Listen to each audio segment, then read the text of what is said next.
Hello, everyone, and welcome to the show. I'm Donovan. And I'm Jordan. Join us as we go into the pages. Podcast.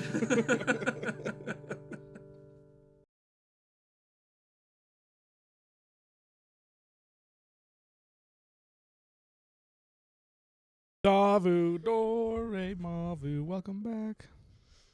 You like my Christmas song? I think I do a little bit. I made it up just for this. That's pretty special. I mean, we did make up our intro music and stuff, so why not have a Christmas song too?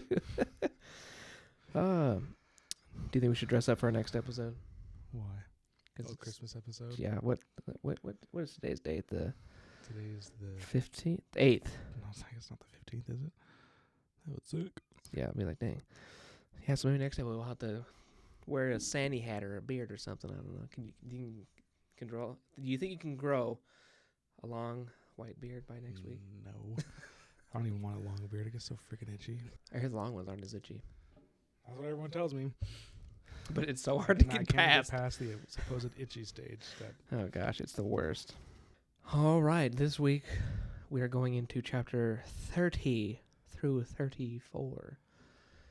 And we're out of the planning stage-ish. Well, I mean, in 29, they're already heading up the mountain, Yes. and then some of the things start to malfunction, like they have these big, huge water tanks that are providing water for steam, and I don't know if it's one of them or I think it's just one of them isn't decoupling, and so 29 ends with Nomad saying he has to go outside, and Yes, 39 picks up right there. I was thinking the planning wasn't over because as soon as this is over, they go back to planning some more stuff. They're kind of just dealing with disasters as they pop up. Literally. And each disaster is life-threatening if you don't figure out a solution in like an hour. They literally have Literally. like such short amount of time to figure all this crap out. Yeah. Anyway, they're high enough up in the atmosphere that he's not sure if Elegy will survive, but he's reasonably sure. I think he's kind of like, you might pass out, but you might not. So we'll see. But yeah, definitely kind of thinking that she might die. So, a little side information. When we were sitting down for the podcast, I accidentally bumped this shelf, and this book fell down. And I'm actually kind of glad it did, because I looked again at the art on the back, and there's a chard holding a sword, and I'm like 98% sure that's Elegy, because all of the other chard, yeah. they hold like cudgels and like bat kind of things. This lady has a sword. Yeah, and that would make And sense because it looks very similar to Nomad's sword. In fact, exactly the same. And so I don't know how they've described having swords. Do these people fight with swords? No, they've rivals. specifically described. I think we talked about this too. Even they use weapons to hurt people, but not to kill them because they want to capture people to make them into sunhearts. So now I'm looking at, and I'll let you look at it when I'm done. But if you look at Nomad's sword on the cover and Elegy's sword, they look exactly the same. And I wonder if the Torment doesn't allow Nomad to do violence, but I wonder if he can form auxiliary into a shard blade and Elegy can use it. Because it also kind of looks like Elegy in the back is facing off against two people. And the two people to aggressively face off against a chard like that are probably other chards. Yeah, but you're right. And so she has this sword and she's facing off of it. And we know from these previous chapters that Elegy has kind of asked Nomad. Oh, I know. I'm getting ahead of myself. But Nomad and Elegy are kind of forming it almost feels like a master and apprentice relationship. Yeah. She's straight up like, I need to go kill, I need to move, I need to fight. And he's like, dude, girl, you gotta fight, you gotta chill, you gotta find something worth living for, you gotta find something worth fighting for. You can't fight just to fight. And he's telling her things that are like, making her think and making her like, oh yeah, that's kind of right. And so I'm wondering if instead of curing his torment, maybe he'll be able to do that. We kind of figure out in these chapters that because his soul doesn't belong to this planet, the siphoning isn't really going to work. Like he talks about that later on. I don't remember exactly where, but later on, in somewhere between 30 and 34. And so now I'm wondering, just based on the cover art and just based on kind of where I see the relationship with Elegy going, I think he's going to help her channel her rage, and she's going to end up fighting for Beacon and fighting against the other Chard. I don't think that necessarily means that she's also going to be a good guy.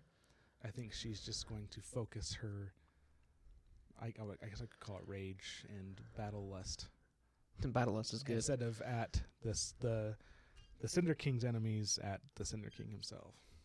And I think that's kind of what the cover art is alluding to. Especially, that's what happened when we were sitting down at first. It just fell. Yeah, I've walked in here so many times when we're not recording, and the book's just been on the floor. This one? It isn't. It's skinny or something. I'm gonna try fanning it, baby. Sick. This is what you get when you look at the art. Did you just ruin something? I don't know, freaking Nomad standing on a beach holding a shard blade. Hopefully that doesn't spoil anything. I mean, it looks fine, but I'm just... This is interesting. We've kind of reversed roles because you got it spoiled in the beginning that Nomad is Sigzil. I read far enough to see who it is, and I also guessed who it was before I read that far. But now, since I've read the chapter, whatever I'm on, it's interesting to see you try to predict things, and I'm like, oh, I wonder what's going to happen. So I don't feel like I can comment on the things you just said because I'm like, because I'm right. Oh, yeah, this and that and the other. Because I'm the smartest human being on the planet. Just kidding. But I just see this relationship building.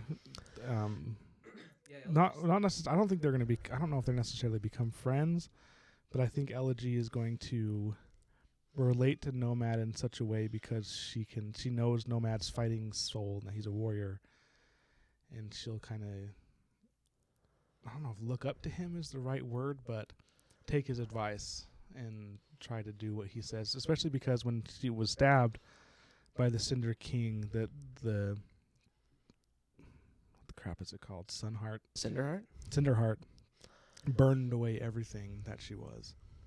I mean, she looks like Elegy, she sounds like Elegy, but it is not Elegy. Yeah. And Nomad's made that pretty clear. I think you're spot on. I actually think she looks up to him because this is a super confusing time where she used to have the voice, as she calls it, in her head, but now it's not there.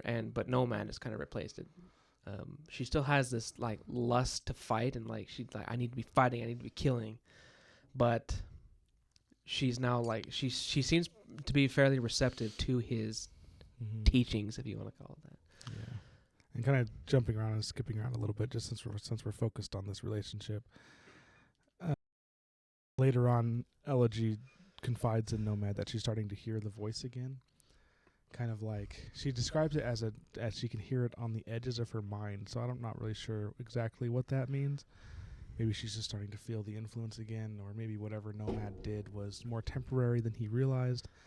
But he gives her a sliver of a sunheart, which is actually Elegy's mom's soul, which I thought was kind of poetic. It's perfect. And then he said, use this, and he tells her the prayer to say, and he says, this will help you resist the voice.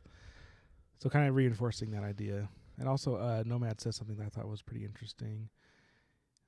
He says, human beings have a natural sense of decency, Elegy. Yours might have been burned away. I know a little of what that's like, but it's not how we're meant to be.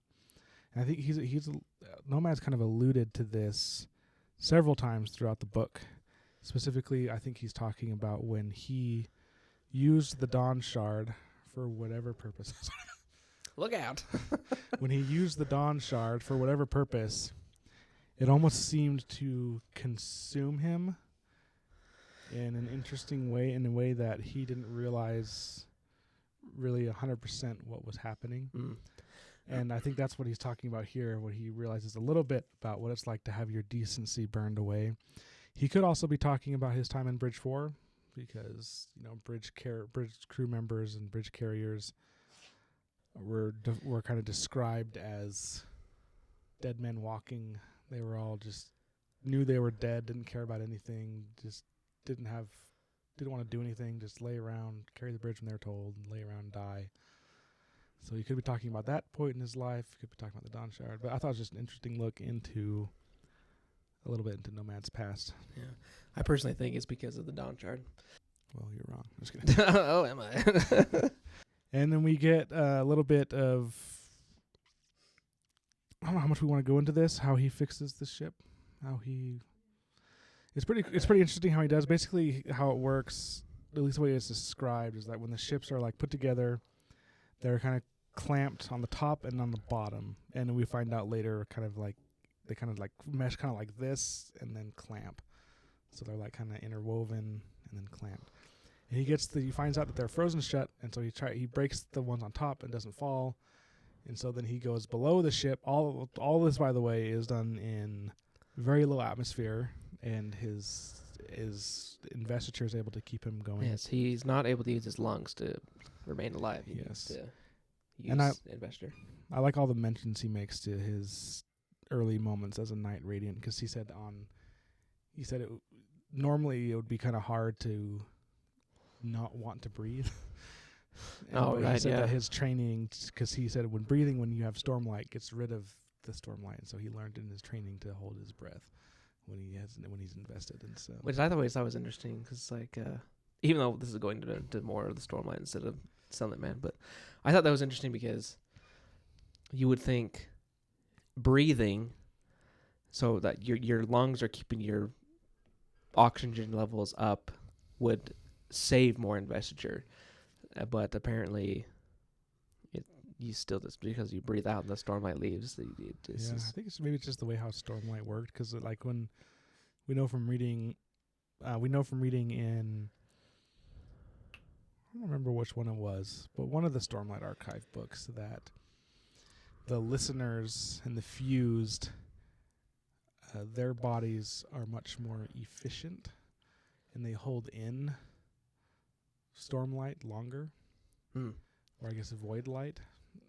It's probably like in Rhythm of War or something.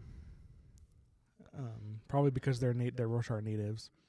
But I think Brandon said at Dragonsteel, actually, to part of the Q&A, he mentioned that the Night Radiants are more powerful when they're using Stormlight. Like they can, I don't know, I don't remember if he said it's because I keep getting attacked by crap. Dang it. Yeah, so I thought that was interesting. So I kind of imagined it as, I'm trying to think like how to articulate how I imagined it, because it's like they're so overflowing with power that the power is just like leaking off of them, and it's just like because it just tries to escape, and they're like porous, I guess. I don't know. Oh, interesting. I don't remember how I totally missed that. Was I asleep or something? I don't know. It was during the spoiler Q&A. I was there, I'm sure. You were. We were sitting right next to each other. I was not there mentally, though, I guess.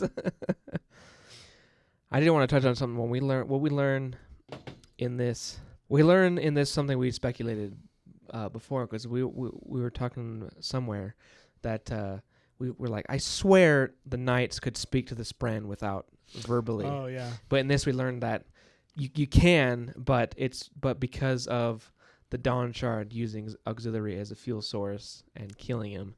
Yeah, he's like mostly dead, or pretty much. That's one of the abilities. He doesn't have the strength to give Nomad the ability to fly, nor does he have the strength to communicate. We also find out something, now that you bring up flying. So, back to the story, we find out that the clamps are frozen over. He breaks the ones that are on top, but the ones on bottom needs to go, and he's able to kind of Rockman climb. Kind of an interesting showcase of what investiture can do, because he mentions that normally his muscles would be getting fatigued, but the investor, I wanted to say Stormlight, but the investiture kept renewing his muscles even as he was working them, which I thought was pretty cool. And I don't think he'd be able to go under there if he didn't have No, that. because he's under the ship. He's dangling, and so it's like 100% like. So like I can't imagine upper that. body Thing and is, core strength. the thing is got enough thrust to launch this city up. And how are you supposed to hold on like that? I mean, even some of the strongest guys would be like, I doesn't really go into that. And I didn't think about it, but well, and another one just fell, but son of a dang. And it's the old ones that are like falling from that old tape. Darn it. we'll have to figure that out. So yeah, so he goes to the bottom of the ship, and I think that pretty crucial part, something happens, is we learn two things. The first thing we learn is Auxiliary starts getting pretty nervous. He thinks that Nomad is going to fall. He doesn't want Nomad to die, and he says, "I have it in me to let you fly." But it was like once. Didn't he say once? Because in order to do that, Nomad would have to use the rest of Auxiliary's being as energy. So it would essentially fully kill Auxiliary. Yeah, which I think would be massive he would effectively not be at rating anymore. Yeah, I mean, I don't think technically he'd be he able isn't right now. But Yeah. maybe he kind of has like the Ronin vibe, where he used to be this great warrior, and now he's just a lone wolf and kind of a shell of what he was because of the torment and because his sprint is dead. Yeah. Ronin, like from Guardians of the Galaxy? No, Ronin, like the samurai, isn't that a Ronin? Oh. Yeah. Aren't they like exiled warriors? I could be wrong about that. I don't know. I don't really know much about it. I just thought that's what it was. I don't know. I had no idea what you're talking about. I only know Ronin from 47 Ronin, whatever the heck that movie is, and then Ronin from Guardians of the Galaxy. Since we're talking about Ronin from Guardians of the Galaxy, you've started this rant. I saw this flippin' hilarious meme. Yeah. So for those Lord of the Rings fans out there, we'll probably recall Gimli saying, "Never trust an elf." Yeah. Remember that? Yeah. And the meme is he's saying, "Never trust an elf," and then it shows all the elf characters. Shows some of the elf characters, like it shows Legolas's dad as an elf, and then it shows he also played Ronin, that actor. Oh yeah, right. And so it shows him as a bad guy, and then it shows Galadriel as an elf, and it shows being Thor's evil sister. That's funny. I don't know what was the other one. Dang it! They apparently these actors play all the evil people in Marvel movies, but it was hilarious. He's like, "Never trust an elf," and then it shows like the elves being bad guys. That's actually way hilarious. So I think I saved it. And like both of them played a massively powerful like villain in the movies too. Oh dang! I didn't save it. But there was a third one. Who the crap was it? Dang it! I'm trying to. There's Elrond who plays Smith. Oh yeah, Elrond. It was Elrond, but it wasn't Agent Smith. Was it another Marvel movie? Do you know? Because I don't remember him being in Marvel. Dang it! Now I gotta look. I'm not gonna be able to focus until I can. Oh yeah, so Elrond, because Elrond plays Red Skull. Oh, that's right. That's right. Yeah. What the heck? How did that just play out So perfectly? hilarious. Oh my gosh. Friggin' ridiculous. That was hilarious. I cannot believe that worked out that well. That just happened. Gimli knows what he's talking about. I thought that was hilarious. So anyway, back to what we're doing. So that's the first piece of interesting information we learned, that auxiliary can be used. Like apparently Nomad still has the ability to absorb auxiliary somehow and temporarily gain his night radiant ability, which I forget what it's called. Gravitation or something. I don't remember what. Oh, they have a name for it. They're not just called Windrunners or whatever. Well, that's like the name, but like their powers also have abilities. Oh. But I don't remember what it's called.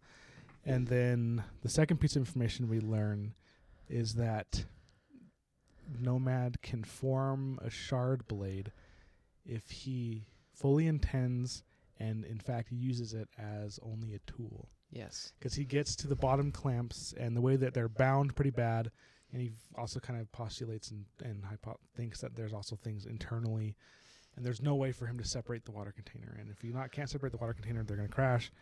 Like he needs to like fully sever it. It's not he can't just bang on it to release the ice. Which he tries. He forms a crowbar. He tries doing that. I don't know if he hits it, but he tries to. I'm pry sure it he off. does. Yeah. And then I forget what auxiliary says to because Nomad can't talk at this point. But let's see if I can get to where it says. Oh yeah, so here it is. So he says, "Not a weapon," auxiliaries seem to whisper. "Just another tool to protect the city." And then the end of the crowbar sharpened. So I guess it wasn't a complete shard blade, Right. but essentially it was. Because the end of the crowbar sharpens and he slices just like a shard blade does. It's a shard crowbar now. Just clean through. I which- mean, that's what it was before. It just wasn't sharp or whatever the heck. Yeah. And then he's able to use it just like ba-ding, ba-ding, ba-ding. And then another funny part happens. I don't know why this part made me chuckle when I was reading it, but when he does that, because everything kind of lurches and then they go high and they're able to crest the mountain. Nomad scrambles back and he's going back on the thing, and then sunlight hits him. And he's like, I'm just gonna read this part because I thought it was funny. Sunlight bathed him as the ship left the shadow of the planet. Calm, warm, ordinary sunlight. What the hell? Yeah. I like that. I had almost the opposite reaction because I was like, because like, why the heck did sunlight hit him? And he was just like, it feels like calm and warm. He didn't burn up or have to like, Yeah. he didn't have to use the last reserve of investigators to save his butt from bursting into flame. So he kind of stands there and marvels for a little bit, and then we kind of get like rapid fire thoughts. He's like, "Oh, so this is how the warship was able to survive, it not get burned up." Yeah, And the Night somehow- Brigade one. And then he's like, somehow there's some relationship, but he's not able to fully work it out because at that moment the beacon crusts the mountain and then starts to fall down the other side. And he's like, "Oh crap!" Yeah. So, and there's no engines because the engines have cut out; they've stalled, and so they're just kind of in a free fall. So he's like, "Oh shit!" And then he's like, That's just what I would have said. Oh, shit. and so they have to go back, and so he runs back into the command post, and that takes us to 31. Yeah, and I'm just trying to figure out like what the heck is the sunlight weakest at the poles?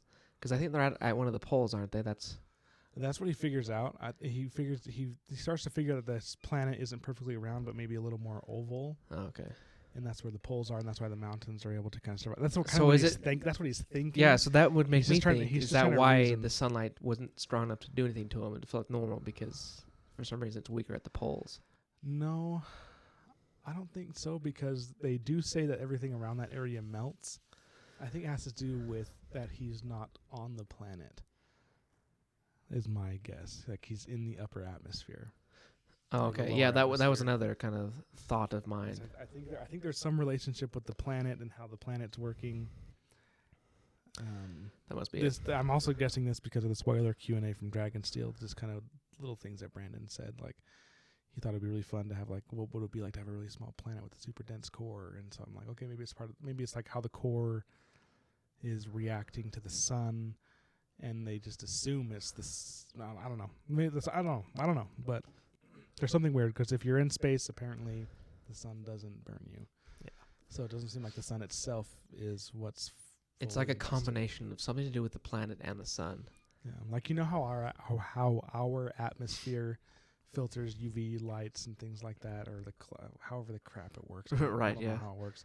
I wonder if the planet's atmosphere does something else, maybe magnifies it or changes it when it hits the Earth's atmosphere. Totally. and goes in. And Like that's this what is it like the atmosphere is a giant magnifying glass, and everyone's just an ant going. yeah, because the sun is melting crap. Like when remember when his hand touched the sunlight in the beginning of the book, like it burned him and caught his clothes on fire. So the sunlight is doing something, but it's my guess is this has something to do with the atmosphere. Yeah. Did you see the artwork? Oh yes, the artwork shows Nomad holding up his son, confused, He's checking out the sun like, what the brick? and I thought he has red eyes, so he's a Voidbringer. So you have to put that part zoomed in on He's the artist colored his eyes red. So I was like, ooh, it's a Voidbringer. has nothing to do with the book. That's red. On to chapter 31. This was bad. Yes, this is also a super short chapter. It's like Yeah. 4 pages on my Kindle. Because it's like just long enough for them to crash, and then it's the next chapter. Yes. But no, basically he makes it back to the controls panel, the control room. He opens it to find Elegy unconscious but alive. And he's like, okay, that's good. Maybe the other people survived too. He's hoping. Yeah, basically he gets in there and he's able to He's able to get some of the. He pushes a button that's apparently an emergency igniter for some of the engines, but he has to wait until the perfect moment. And they're still, since he got rid of the air in the cabin, he's still not able to talk because they're still high up enough. And Auxiliary's like, "What's going on? Push the button! Push the button!" Yeah. Everybody's Like, freaking what are you out. doing? I suggest you push the button. But Nomad's like, "Not yet, not yet, not yet." And then he does it because now that the water's all gone, he has to use the normal engines, which don't work in a vacuum. They need air, or I forget how he explained how it worked, but they need air to do their thing because they just blow superheated air. Essentially, is how they work before he turned it into steam. Right. But anywho, he pushes it, and only 4 of however many engines ignite, which is enough to slow their descent so that when they crash, they don't die. But it's not enough to prevent them from crashing because they do crash. And Which amazes me. 4 of the 10 remaining 4 of the engines. 10, yeah. So there's 10, and the blasts made his teeth rattle, and they strained to slow the ship, and then Beacon crashed into the ground, and that's the end of chapter 31. Well, they're in a pickle now. Going to chapter 32. The engines save their butts, but are now like they just crash. They're pretty much crippled. He when they crash, Nomad hits an emergency release button to open all the doors around the city. He has a mini panic attack because he's like, "Did I just release the shades?" Like, Yeah. Crap. And he said So then- something interesting if we want to look on that really quick. But he's worried about he's standing on top of the containment unit housing extremely volatile, incorporeal, invested beings, ghost, shades, whatever you wanted to call them. They were among the most dangerous entities in the Cosmere. So that blows me away. That these shades from the Threnody and like the ghost of these people are so dangerous that Nomad, who has seen a lot of the Cosmere, is like, these are some of the most dangerous beings of the Cosmere, or entities as they call it. Like, jeez, I thought that was crazy. I wonder why that is. I'm trying to think of all the different. I couldn't think of anything. I'm sure they're more dangerous than Kolos, like we were talking, but Yeah, because I think they would, because the Koloss would just run into it, and then what happens when you touch them? They just shrivel you up and you die, right? And that's what something happens. like that, yeah. And you had to have like this silvery dust in order to stop it. And like, if you don't stop it in time, it's like can cripple you. Yeah, if you stop it, I think you can like stop it. If you don't stop it, it just slowly consumes you and you like become dust yourself or something like that. I can't remember, but if you stop it, then it's kind of just like, okay, well, you just have to lose your hand now instead of your life. Yeah, so he's like panicking. He's like, "Oh crap!" But then he sees people walking around in no shade, so he's like, "Oh, that's good." Yeah, and doesn't he find out somewhere that that the container was made out of some really good stuff, so it survived? Then we get another instance of the people that are trying to revere Nomad, and he's just like, "Shut up," because Rebecca's like, "It worked. I doubted you. Why didn't I believe?" He's like, "Because you're smart. It was a stupid, crazy plan." And she was like, "But it was your plan." Yeah. He's like, "I'm an expert on how risky my ideas are." And then she's kind of like, "What the crap?" Well, we're alive. And then we learn that it's really bad. All their sun hearts are essentially drained. I think they have a few left, but not really enough to do anything. It's nowhere near enough to actually. Now they're in make- another dire situation. Yeah. They got over the mountains, so one disaster evaded, but they're kind of like, what's that saying? Out of the frying pan into the fire. That's like perfect. Exactly what's happening right now. Now they're like, okay, we made it over the mountain, but now we can't move, and the sun's going to be here in 2 hours. And they're like, or 2.5 hours, and they're like, whoa, crap. Literally. And they come up with this mad plan that they are going to, because apparently, I didn't realize this, but apparently Nomad's only been here for like a day. I think it's been like a couple days or something, but that's what I Because he thought. says, because their plan is they're going to go back to where Nomad originally was, where those people got burned up when he first came to the planet, and steal those hearts. Did I misunderstand that? Oh, you're right. He did say the people he was there with. Wow. So he could be talking about the people that were very first burned up when he came, or the people that got selected during that game of tag. He could be talking about either. That's true. I wonder if it was the game of tag. I want to find out where he says it now, but Yeah, right here. He's got plenty of sunlights to spare, Nomad said. After feeding your captive friends to the sun. Won't those be coming up soon? The sun hearts that were made the first time I stood in the sunlight. I wonder if he's talking about the location, because he's talking about the people who were just barely captured with beacon. No, because right here, the sunlights that were made the first time I stood in the sunlight. Sunhearts that were made the first time. That's like when he very first arrived at the planet. The sunhearts that were made when he first touched sunlight. So maybe it's been longer than a day, but maybe it takes them longer than a day to get back like a full rotation of the planet. Maybe that's longer than a day. I don't know. Maybe I thought it was. I don't know. It's kind of weird, but yeah, it does definitely makes it sound like it's only been like one rotation. Yeah. And we get another funny part. I like this part because he says the first time I stood in the sunlight, and they're like, the first time. 'Cause I thought there was only one time. Yeah. And then he's like, oh yeah, like when we were up there crossing the mountain, I stood on this beacon in the sunlight. And I bathed in the sunlight, and they're like, holy crap! And then he's like, it's not the same. Like this thing didn't melt. Like, but he's like, that didn't help. There were looks of amazement. And I like Auxiliary's comment. He says, the knight says with a wry sense of amusement, you always complain about the legends you start. Then you say things like this.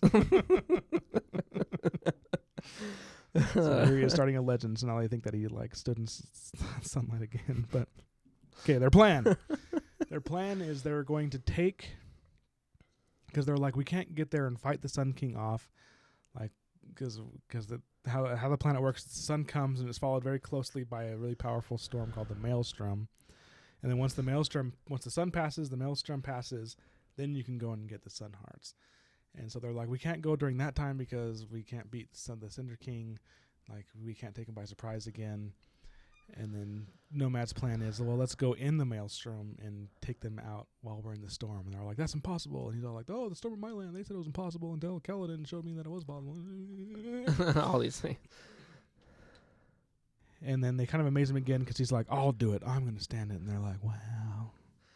Yes. So And it was this. I was thinking when he was doing this, it's like, okay, he's dealt with the high storms. Maybe this is not going to be as big of a deal, and he'll be able to be like, yeah, this is nothing. Yeah. You should see the storms on my planet. And we get another funny part. I love this part too. Auxiliary has funny lines in this chapter. Because he's saying, like, what if we go inside the storm? And it says, collectively they gaped at him. And then Auxiliary says, all right. The knight says, that's fun. I like the way you make their brains melt. It's cute. It's cute. That is hilarious. I like the way you make their brains melt. Yes. I wish we had like a board or something we could pin our favorite quotes.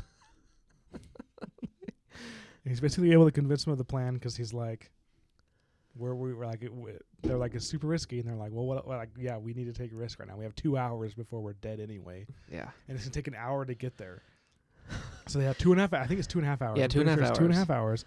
They have an hour. It's going to take them, it's going to take them an hour to get there, an hour back if everything goes perfectly. So they have like 30 minutes To like get the Sunhearts, then get the Sunhearts hair, then an hour back, and then however long it takes to install. Then they need to freaking full throttle out. Because that's the thing. Because like 2 hours of their 2.5 hours is just travel time.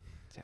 So that means that leaves 30 minutes to find the Sunhearts, collect the Sunhearts, install the Sunhearts, start the ship up, and then you're going to be like, the sun's going to be biting your butt. Literally. And what makes it even harder is they say that they don't have the normal tools they do to collect Sunhearts. They have to harvest them by hand.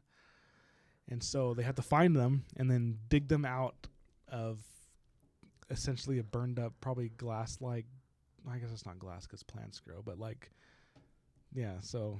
Yeah, whatever terrain they got to. In the middle of a storm. Yeah.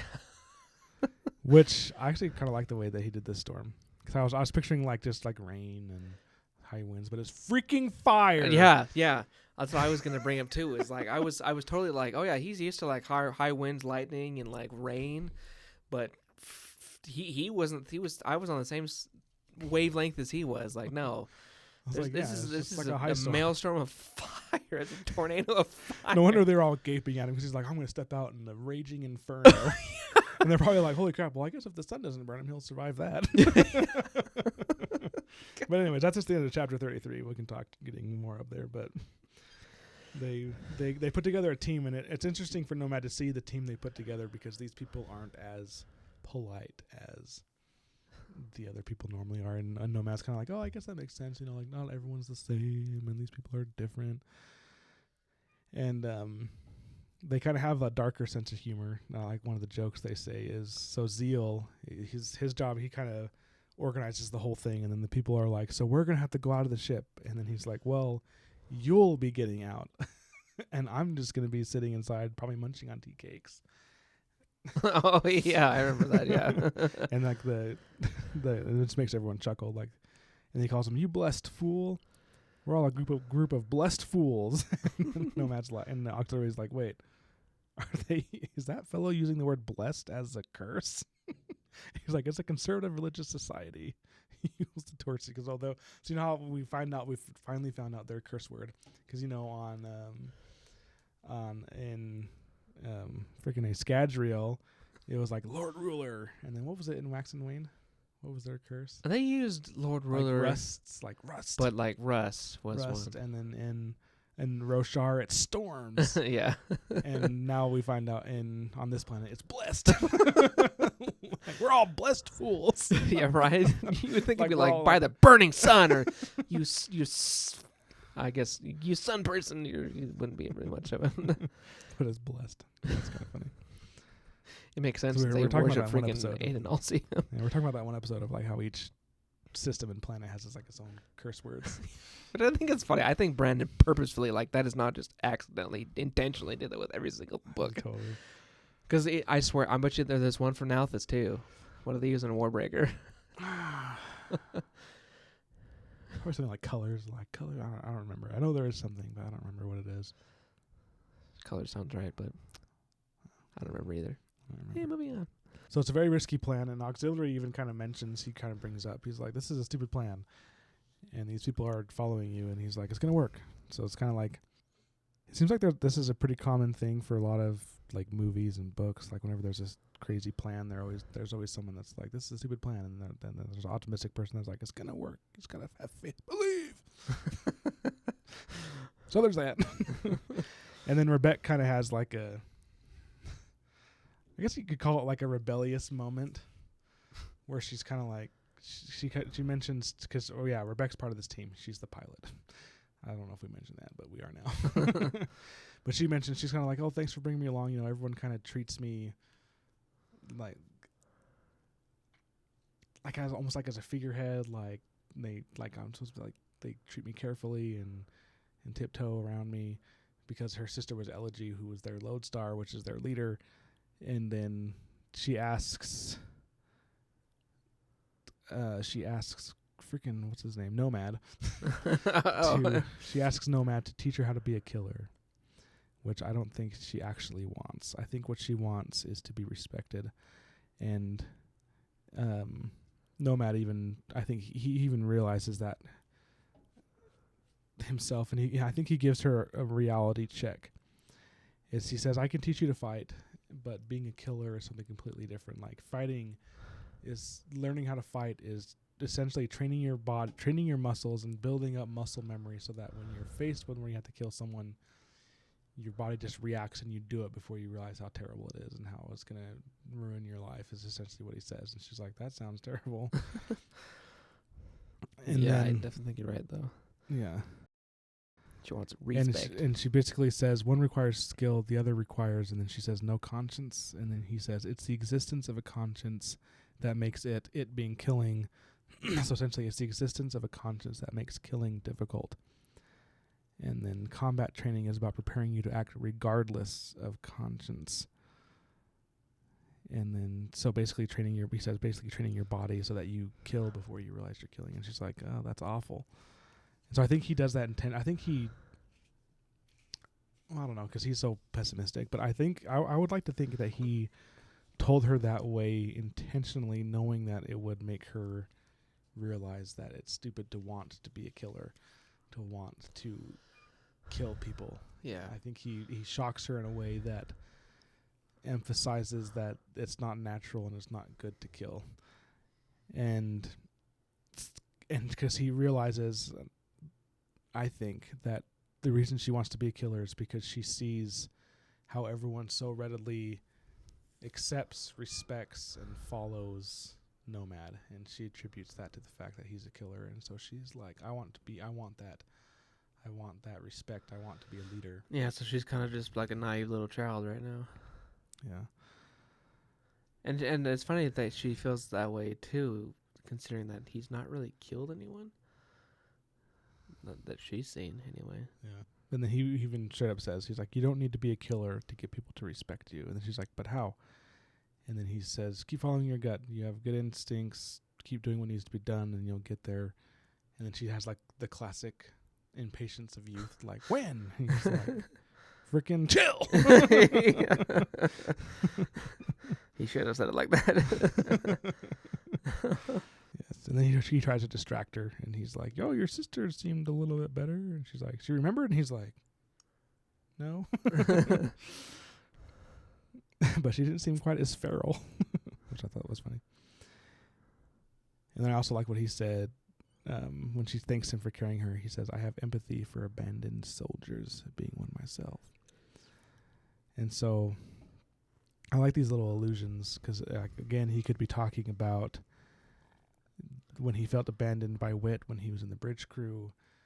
Maybe he feels a little bit abandoned now because he's so constantly on the run.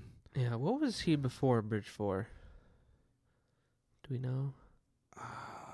He wasn't a warrior or soldier. No, or anything. he was, what do they call it? I think they call it a world singer. His job, what he was training to do, he was very scholarly, he was very smart, and he was learned, and his mission and goal was to go to the different places and teach. So like go to Alethkar and teach them of the other people and vice versa, so that it was his way of trying to prevent conflict and war, as if everyone understood each other. So he still wasn't like I don't remember how he became a bridge crew. Remember, I think he like offended Sadius or something. I don't know. something dumb like that. Yeah. I was thinking he was a warrior who got abandoned and then he was on Bridge 4. Yeah. But maybe not quite the case. And this is when I mentioned this earlier, but this is when we get the little sliver of Elegy and Rebecca's mom's Sunheart, because I think one of the greater good gave Elegy the sliver, and she was like, I don't really want this. Like, I need to stop fixating on the dead so much. And then that's how I mentioned earlier, he gives it to Elegy to help her resist the voice. It's kind of like he's mentoring both Elegy and Rebecca at the same time. Yes, it definitely feels like that. Because right after talking to Rebecca and kind of helping her, he goes and talks to Elegy and starts helping her. Yeah, I don't know. I don't really know how much detail we want to go into that. But basically, she's just saying, like, I don't know who to trust. I don't know, like, what to do. Like you don't know me. And she's like, she's like, it's very obvious that she's trying to discover herself and try to figure out what to do. And Nomad gives her the advice of, even though you don't know who you are, you don't remember, you don't have any memories, all your memories are burned away, like, you can still rely on who you used to be. Because he points out that all these people are who they are and are where they are because of what you did before you became a Chard. And he's like, use that to kind of motivate yourself. And then that's when she's like, I hear the voice, it's coming back, I feel it building, whispering at the edges of my mind. It might corrupt my heart again. And that's when he gives her the sliver and is like, use this prayer to siphon off the wickedness. So she can do it herself now. Yeah. I really hope we get to see Elegy released on the other Chard and the Cinder King. I'm sure we will. Get some butt kicking in there. I'm sure we will get some butt kickery. But yeah, and then takes us to the end of 33, which we already talked about. And he goes back to the front of the ship after talking to Elegy just in time to see the maelstrom. It was on fire. Oh, crap. And alas, as we talked about before, this is just kind of how it's going to be. We're going to be ending on cliffhangers and stuff like, oh man, some crap's on fire. What's going to happen? But, I mean, if there's a giant maelstrom of fire, something's going to be on fire. Oh, that's what he's talking about, is the maelstrom is on fire. Amen. I was not I was not connecting those two. The maelstrom is right there, and it's on fire. That'd be intense to see. Have you ever seen a tornado? I haven't. But seeing a tornado must be intense. But like a maelstrom of fire, it's like I need to go to the moon or something. Get the crap away from this. Yeah, seriously. I'm curious to see how they handle it. You probably already know, but I don't. What? I know nothing. I mean, obviously they're going to get through it because it's not like this is the end of the book. It's just a matter of how and what happens. Me neither. I don't know how the book will end. That's for sure. Yeah. But I think we're really getting into the downslope of Brandon's book. We're already headed. We're on the other side of the mountain too, and it's just gonna we're gonna gaining speed faster until we just end. Yeah. Next week we'll be going through 34, 35, and 36, maybe 37 if we feel like it. We'll see. But it depends on how long these chapters are. Yeah. But we hope we'll see you here next week for those delightful chapters on how they're going to survive a friggin' storm of fire. They can barely survive rain and thunder and lightning in Roshar. Yeah. So we'll see what happens. See. Until next week. Bye.